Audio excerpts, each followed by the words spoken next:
So we have quarterback controversy going on in the state of Texas. And I'm not a person that believes in clickbait. I want you to come to this site to believe that we're talking about things that are true. So let's nip the narrative in the butt.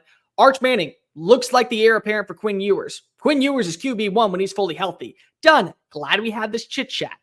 The same can't be said for Conner Weigman out in College Station with Texas A&M. And yes, we did hear Mike Elko say that Conner Weigman is day to day and week to week. And what a perfect narrative for us living life. But the reality is that last week's performance from Marcel Reed has actually created a quarterback controversy heading into your next SEC game against Arkansas. And so this matchup against Bowling Green on Saturday might create an actual conversation to where the Aggies have to move forward with number 10 despite liking number 15. So what's going on, SEC Unfiltered? It's Cole Thompson here. Make sure that you like this video, hit the ring notification down below, and subscribe because this is your number one source for all things SEC. Download the podcast version of the show and follow us on the social channels at SEC Unfiltered. If you want to follow me and keep up to date with what I'm doing, it's at Mr. Cole Thompson. And check out all of our great work found at SECUnfiltered.com. This episode is brought to you by RHOBACK. Look good, feel good this upcoming fall on game days with the promo code SECU at RHOBACK.com for 20% off your first purchase. Joggers, polos, hoodies, shorts, much, much more. Saturdays are made to look dressed to the nine. Do so at RHOBACK.com. So there are multiple truths in every scenario. Sometimes people want to believe what you see is the only factor. And so I got to reel you back in. The first is Marcel Reed, the freshman from Nashville, looks really, really good. The run game is potent. They averaged 5.6 yards per play. He looked phenomenal in the offense. 11 to 17, 178 passing yards and 2 touchdowns. And what's crazy is he didn't know he was going to start until basically the 11th hour. And you couldn't tell me for 1 second that he didn't feel like a dude that has been running the show for months on end. He was clean. He was concise. He felt consistent running Colin Klein's offense. And there was certainly a spark that had been missing against McNeese and was missing against Notre Dame. The other truth is that Florida's defense might be worse than what we expected. Their run defense has been anemic at best. Their pass coverage has been terrible. Notre Dame is really good in the secondary, but Texas A&M's wide receivers, albeit still questionable, averaged 16.2 yards per play and found the end zone 2 times.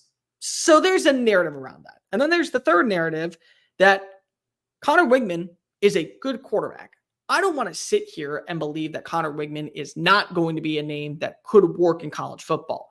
There's a reason why he was a 5-star talent coming out of Bridgeland. And there's a reason why when we talk about his upside, it is second to none. There were multiple people in the NFL draft world who actually believed that residing in College Station this year was the best quarterback that will translate to the NFL. And that still could be the case. But the biggest question is, what is the fit that makes you feel comfortable as a legit college football playoff contender? Because at the end of the day, if you look at Texas A&M, they're not trying to be this 8-4 program and settle for trips to the Gator Bowl or the ReliaQuest Bowl or just maybe get an upset here or there. No, that's not the standard down in College Station. That's never been the standard down in College Station since they joined the SEC and had Johnny Manziel lead them to an 11-win season. They want to be a playoff contender. They want to compete for a spot down in Atlanta. They want to be a team that when people have to play against, they realize that they don't have an A+ performance, they're walking away with an L. And the bottom line is that while Conner Weigman is a good quarterback and one that can still be successful in the world of college football, Marcel Reed fits the offense better. What do we know about Colin Klein's system when he was at Kansas State? Well, they have a run game.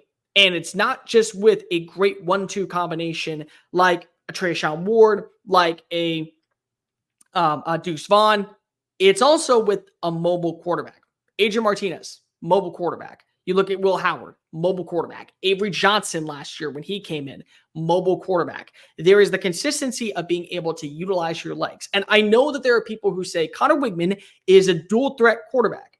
And he can move, but he can't move like the Nashville native Marcel Reed. Last week against Florida, averaged 6.4 yards on the ground, had a big 31-yard run, and he also found the end zone. So he's a mobile quarterback. He also is a guy that's proven that he can win. So many people look at Conner Weigman and say, well, he was a 5-star and he's fantastic.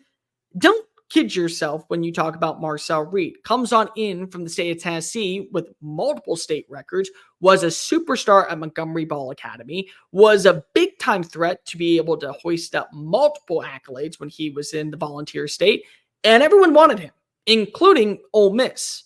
So this is a guy that has proven time and time again at even the high school level, he can handle living under the limelight pressure.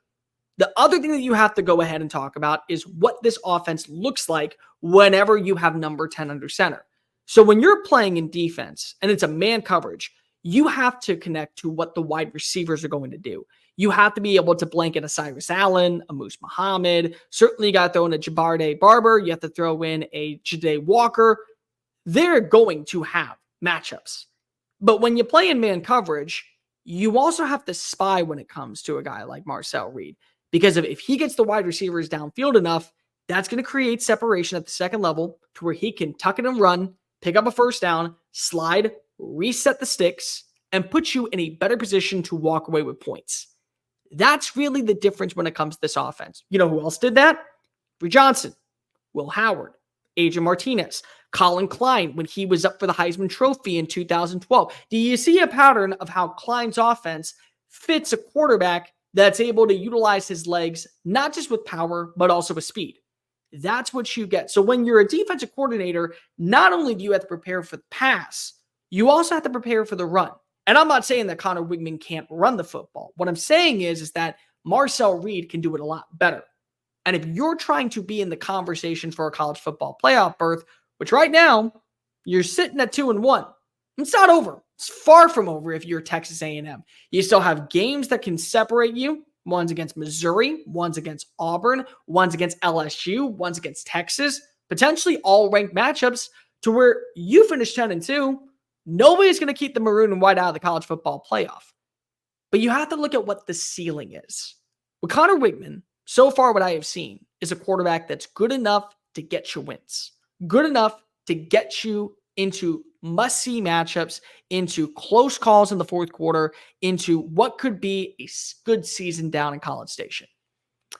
What I've seen from Marcel Reed is a special season down in College Station. A quarterback that's able to run it up the middle, not be afraid to take on some hits, also slide and reset the sticks, and deliver clean strikes down the middle of the field. And it's one game. I'm not saying Conner Weigman is a bad quarterback. I want the narrative to be completely clear when I bring this up. I don't believe Conner Weigman is a bad quarterback at all. And to be completely frank, I think that he's going to start on Saturday against Bowling Green.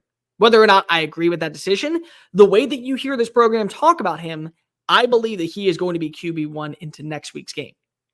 I don't care about next week's game. You could throw out Marcel Reed, and I think the results would be the same. A&M not only wins, but they cover the spread because the defense has turned the corner. What I worry about is what happens when you play in Arlington. Even though A&M has owned Arkansas, we have also watched as these games have gone down to the wire. Doesn't matter who's been the head coach. Chad Morris, Brett Bielema, Sam Pittman. These have been games that always seem to be determined heading into the fourth quarter. Well, what if they're not anymore? And it's because of the quarterback. The quarterback that you believe best fits Colin Klein's offense, that elevates your status and teams actually have to prepare for it in a much more negative light. That's what you got with Marcel Reed. And so I think that going into this game against Bowling Green, you are going to see both quarterbacks play. You're also going to see both quarterbacks have to prove to Colin Klein, to Mike Elko, and show the offense why I'm the right guy. At the end of the day, if you're looking at this from an A&M perspective, you're in a win-win situation. You're not in a lose-lose. If Weigman looks the part, well, then the five-star quarterback that you believed was going to be the best QB since Johnny Manziel ends up leading you deep into a postseason conversation. And if he doesn't, well, Marcel Reed is the guy that has shown you he fits the offense. And let's switch it around. Marcel Reed ends up winning the starting job, and some reason he gets hurt. But you do see a quarterback in Conner Weigman who has proven in past events he can be the starting guy. So how is that a lose? In fact, for my money, that's actually exactly the victory that you want in year one if you're Mike Elko. And honestly, if you're Colin Klein, you get to work this offense and how you see fit. I'm not saying for any minute that one of these two is going to separate themselves against Bowling Green. I highly doubt that. But I do think that you are going to have to stick with your gut decision. And the one thing that you're going to have to do if you are Texas A&M is if you move off Conner Weigman, you have to put your trust in Marcel Reed. What you can't do is see what Billy Napier did last week against Florida in this Florida game, where it's a one drive Graham Mertz, the next drive DJ Lagway. That doesn't work. A quarterback will never get comfortable. And certainly you can have these design plays where number 10 comes into the game, but you have to trust that 15 is going to be number 1 on the field. If Marcel Reed is your starting quarterback, you have to believe that's the guy. Because the last thing you want to do is kill confidence of an offense. And this is an offense that still, I don't think, has hit its second gear. So I'm looking at this game against Bowling Green. I expect both quarterbacks to play. I also expect both quarterbacks to deliver performances that are going to lead to more conversations about what do we do in SEC play. But for my money, if Marcel Reed is the better fit and gives you a higher chance of going to the college football playoff, you run with him. I think right now Marcel Reed gives you the best chance of being a 10-2 team. I think with Conner Weigman, as good as he is, and as much as I want to see him be successful, he might end up having to find success outside of Kyle Field. And it hurts. It's a narrative that sometimes really stings. But the reality is that in college football, you don't want to see your job lost because of an injury. But ultimately, when somebody steps up and delivers a performance to remember, we have to have the conversation. But let me know in the comment section down below, who do you think gives a better shot for Texas A&M to be a college football playoff dark horse? Marcel Reed or Conner Weigman? Do you believe that it's time to turn the reins over to Marcel Reed after his performance against Florida? Like, rate, review, subscribe. Follow us on the social channels, TikTok, Facebook, Instagram, Twitter at SEC Unfiltered. Follow me at Mr. Cole Thompson. And check out all of our great work found at SECUnfiltered.com. Until next time, Aggies, gig 'em.